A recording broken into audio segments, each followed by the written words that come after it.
Welcome back, everybody. Thursday morning show off and rolling. Again, we'll check in at Bison Fall Camp coming up later on in the show. We got a packed studio here.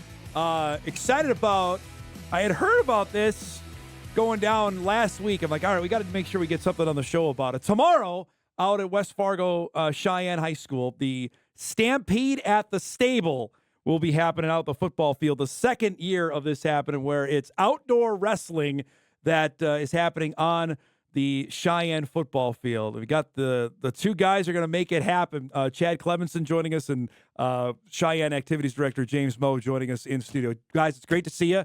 Chad, I'll start with you. How in the world did this idea come about of making this happen? Well, my boys a couple years ago, 4 or 5 years ago, did the same tournament out in Mandan, and it was fun. They were pushing it; things were going well for them.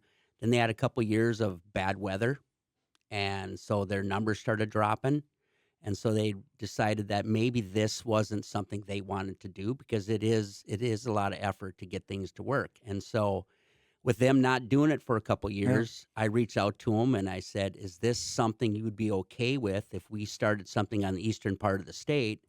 And the wrestling community is a pretty tight community.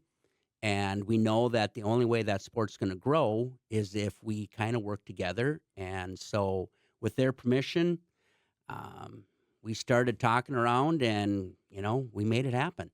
James, I think for people that, and we were just visiting off air about this, that people that don't know that how busy the field is when school is not in session. So when Chad came to you, was this something like, okay, how do we make this work? Yeah, I mean, as the AD, my goal is to have people utilize our facilities as much as we can, right? And so when he threw that out to me, at first I was like, this is kind of crazy. I've never heard of it. And there's always the intangibles, the weather and things like that. But yeah, when he threw that at me, I'm like, let's go for it. Let's give it a shot. And last year was a little windy. This year, cross our fingers, everything holds up. But it was a great event. It was a learning experience, and this one has grown immensely since then. We got a couple of photo shots of this. I know you took some video last year. The mats, getting them out there, like just describe the challenge of getting set up for an event like this. It takes an army. I mean, all the parents are committed to it. I think we had 6 mats last year. We're doing 12 this year. Holy cow! Yeah, okay. doing 12 mats, and it's a big job. You need 40 to 50 people going nonstop. There's a shot of it there. That's the 6 you had last year. So you have double that for tomorrow night. Yeah, the parents have been great, and Chad's been great. We got Concordia mats coming. We got Fargo Public School mats coming, and we have school mats from Liberty and Cheyenne. That's awesome. We got all over the place and making it happen, 3X gear and everything. So seeing this last year, and you mentioned to me, now you're going to double that in terms of the amount of participants there are going to be. Is this got even bigger than you thought it would in 2 years? Yeah, I mean, we're not quite going to double, but we're I think we probably would double if we were going to allow on-site registration. Okay, yeah. But that gets just to be That'd too be a mess, chaotic, right? Yeah. that we've cut that off. It's pretty cool to see how this is growing, and we got a lot more help this year than we did last year. So we reached out to more families. The school's helping out more. It's just the sponsors are jumping on. So, yeah, it's been wonderful. How much was word of mouth a thing? The people that went to it last year say, hey, you got to come do this. That probably was the best thing that happened for us, because as we were running that tournament, we were kind of like ducks on a pond.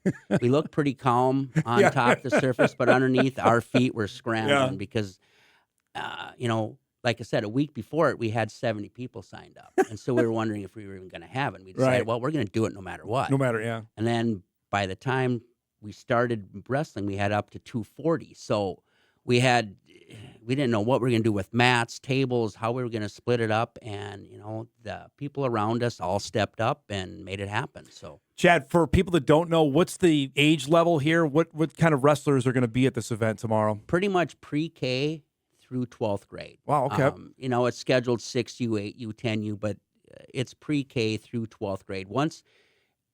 19-year-olds are still able to wrestle if they just graduated. Okay. But after that, there's no kids that have been in college that are allowed.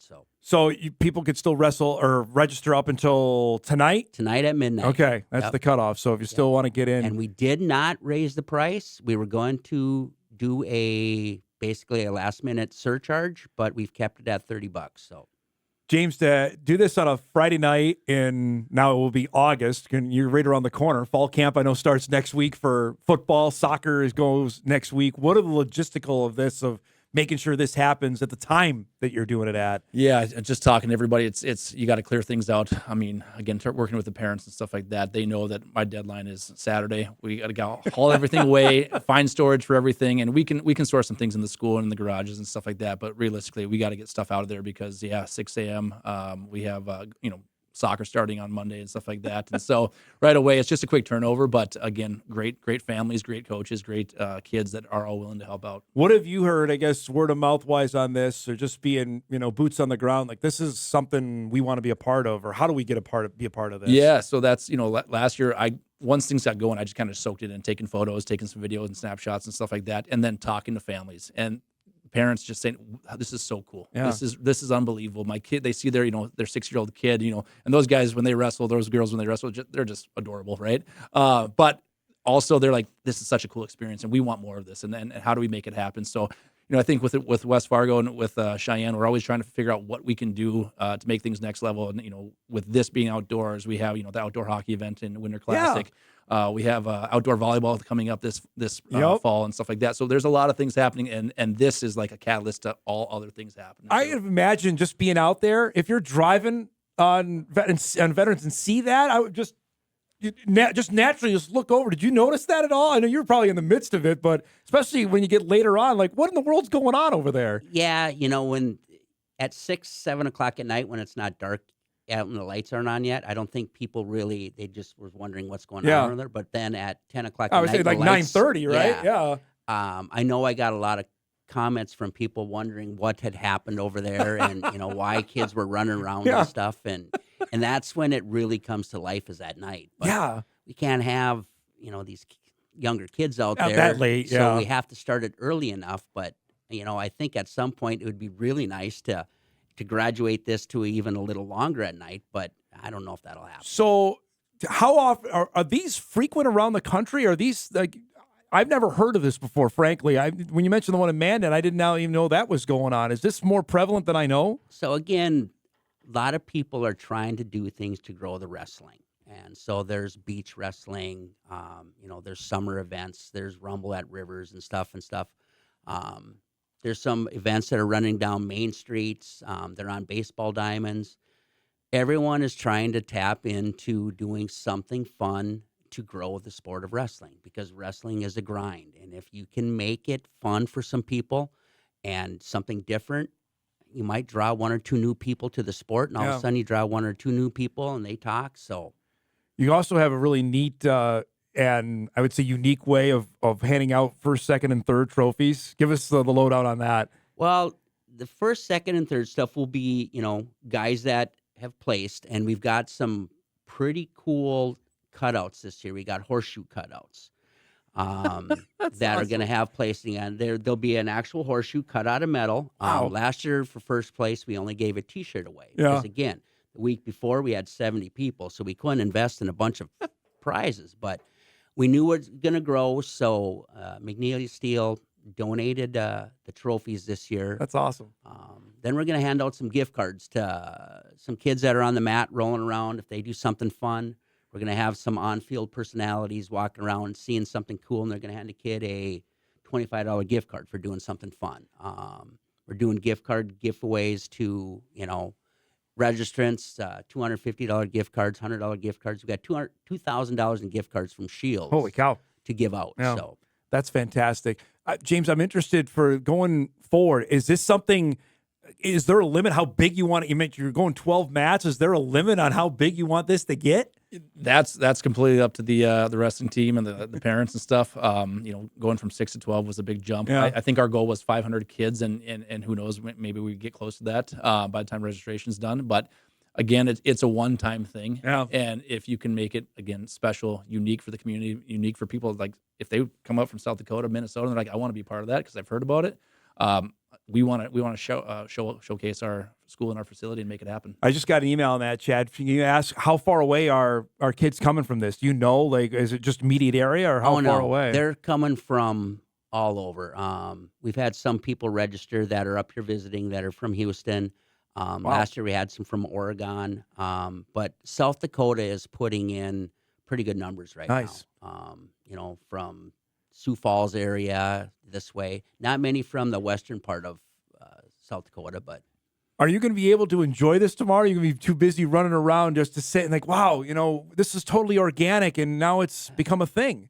Last year I kind of was stressed out throughout it. And because again, we didn't have enough help. Yeah.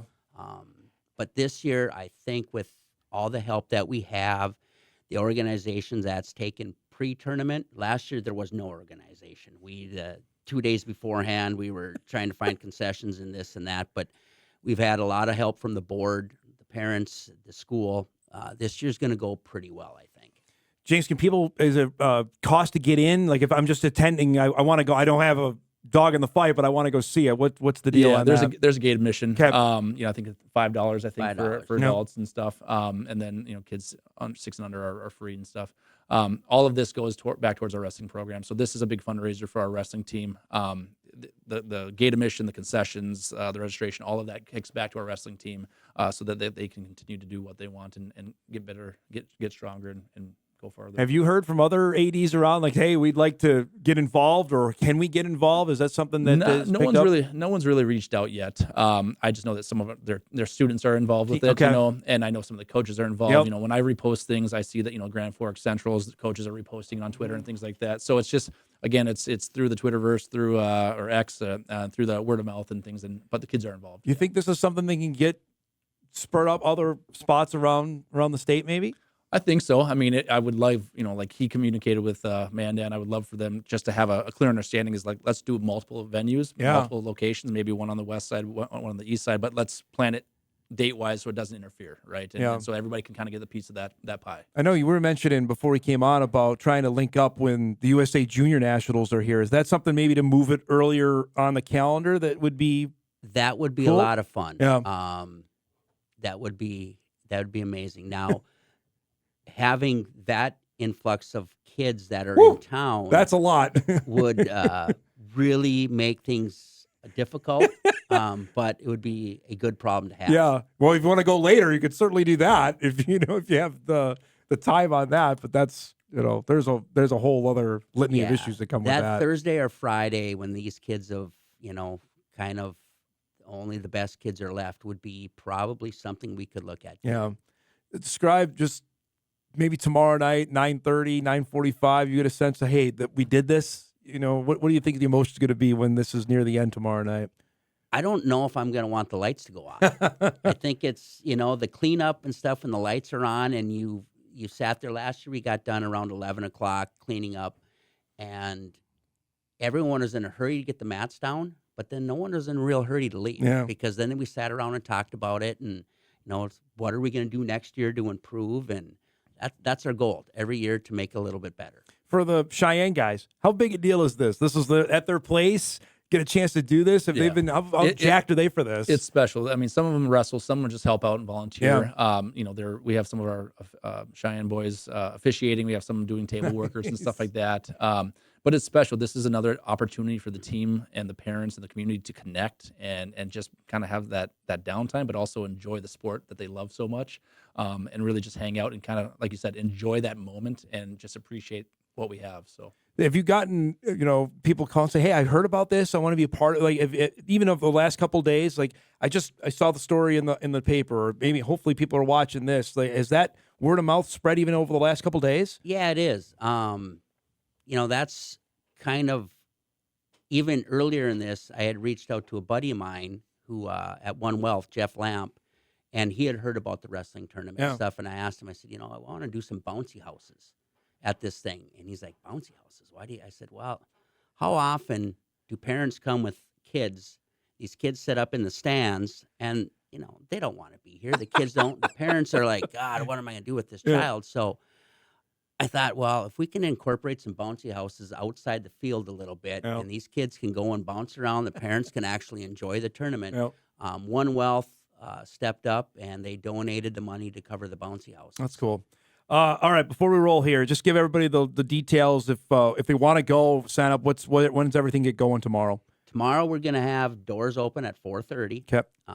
There's no weigh-ins. You're just going to register because it's all at-home weigh-ins. You get there at 4:30, 5 o'clock. Wrestling's going to start 6:30, and we're going to roll through that first session of the younger kids, take a little bit of a break, and roll right into the older kids. So hopefully be done by 10-ish. I would say, last year was around that time, but we only had 6 mats. Okay, we so had 12 mats. We'll be able later today. Again, I don't know if I really want to push the start time for the older kids because I want them to be under the lights a little bit. Yep. Because that's where it really stands out. All right, so if you're driving on Veteran, just for 50 seconds, you see the lights out at Cheyenne, you'll know why tomorrow night. Chad Clemenson, James Moe, thanks so much for coming by, guys. This is awesome. Appreciate really it. looking forward to seeing this tomorrow night. We'll have our cameras out there to make sure we have something on WDAY Sports tomorrow night at 10. Cool stuff there. We'll break. We'll come back. We'll wrap up our first hour on a busy Thursday. Back on Hot Mic on WDAY Extra right after this.